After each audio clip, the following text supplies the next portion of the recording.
താമരശ്ശേരിയിൽ മുസ്ലിം പള്ളിക്കുള്ളിൽ കയറി വീഡിയോ ചിത്രീകരിക്കുകയും വിദ്വേഷ പ്രചരണം നടത്തുകയും ചെയ്ത യുവാവിനെ താമരശ്ശേരി പോലീസ് അറസ്റ്റ് ചെയ്തു.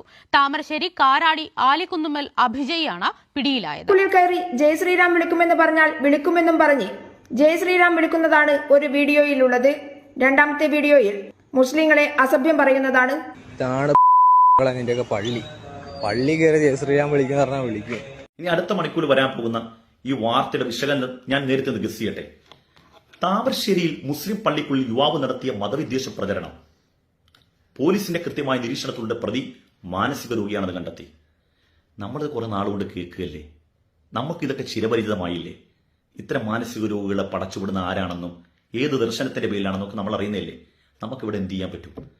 നമ്മൾ ഒറ്റയാൽ പോരാട്ടമോ അല്ലെങ്കിൽ ഒരു സംഘം ചേർന്ന് ഇത്തരം ആളുകളെ പ്രതിരോധിക്കുന്നതിന് പകരം ഒരു ഗവൺമെന്റിൽ വിശ്വാസം അർപ്പിച്ചതുകൊണ്ട് മതേതരത്വ മൂല്യം മുറുകെ പിടിക്കുന്ന